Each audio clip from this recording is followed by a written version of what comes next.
Nnamdi Kanus lawyers must avoid being divided. Inter-society says. You're welcome to the news.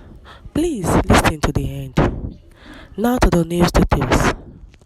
The International Society for Civil Liberties and Rule of Law has advised the lawyers of the 13th leader of the self-determination movement in eastern Nigeria, Nnamdi Kanu, to shun divisiveness and avoid being distracted by enemies and government moves.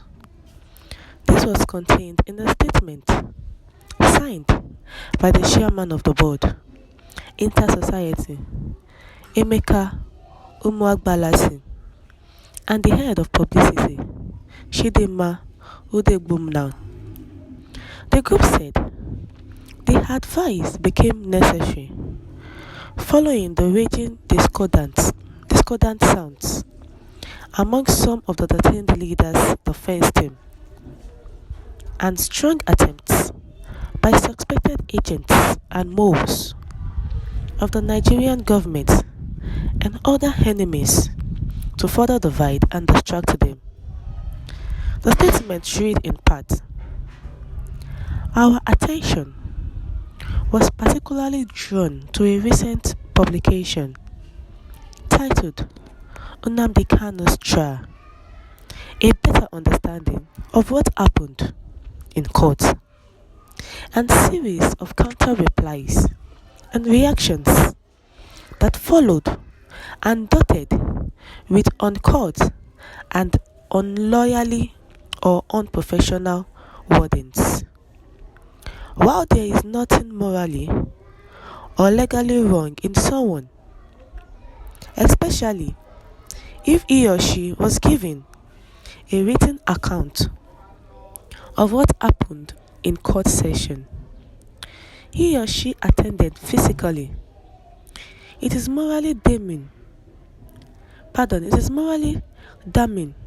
for another to delve into legal issues he or she was not part of, either as a counsel or as an accredited media correspondent covering the court session.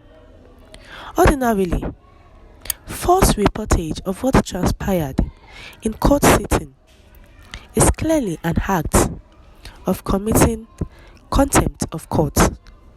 Therefore, seriously frowned at in the article was its paragraph 5A, where the writer unprofessionally and condemnably digressed and delved into personal enmity or settlement of personal scores, thereby exposing his or her biases and grudges and robbing the article of its expected neutrality, credibility, and professionalism.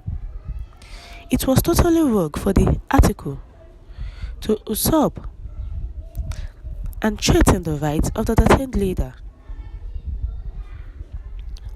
leader to choose who is who and who represents him among his lawyers, including who is a member of his defense team and who among them is the lead counsel. The entire society has said that Nnamdi Kanu's lawyers must avoid being divided. The way they are going about those steps, they might be divided at the long run, but they should not allow, because they will be distracted by enemies and government moves. The detained leader of the indigenous people of Biafra, IPOB, Nnamdi Kanu, who has been in the detention of the Department of State Services for a while now and has undergone different trials and hearings. But on this fateful day, November 10, there was something that happened. The lead counsel and the team staged walkout of the courtroom because the American lawyer, Bruce Finn, was not allowed into the courtroom. Although that wasn't the first time this will happen. But because he is one of the lawyers to Nnamdi Kanus, they were angry. And in the society where they were particularly drawn to a recent publication that was titled Nnamdi Kanus Trial, a better understanding of what happened in court. And they have seen a series of counter replies and reactions. And they're saying that anybody who might want to delve into legal issues, he or she must attend physically. It is morally damning for anybody to delve into legal issues he or she was not part of.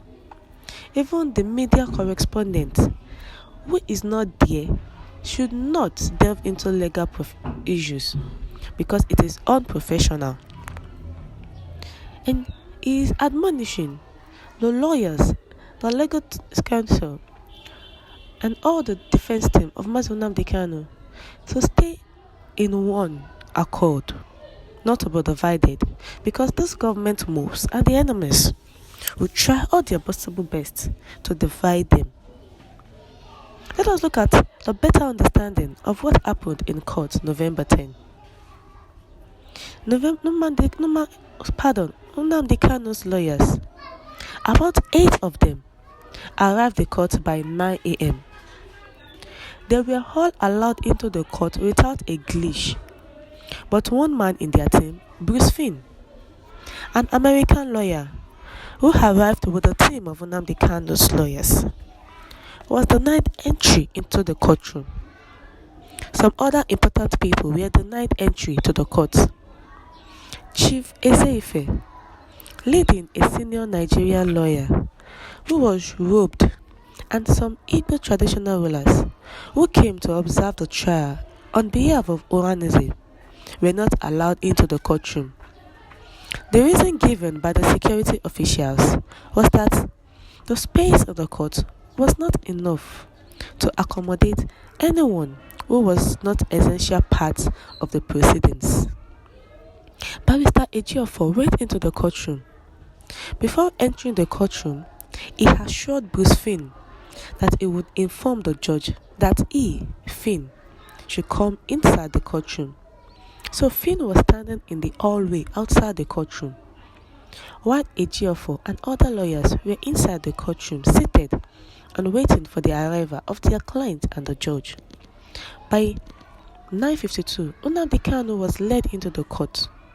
Before he entered the courtroom, he saw Bruce Finn in the hallway outside the courtroom, and Bruce Finn informed him that he was not allowed into the courtroom. The lawyers to Nnamdi Kanus should stay in one accord, in unity, so that they will not be divided.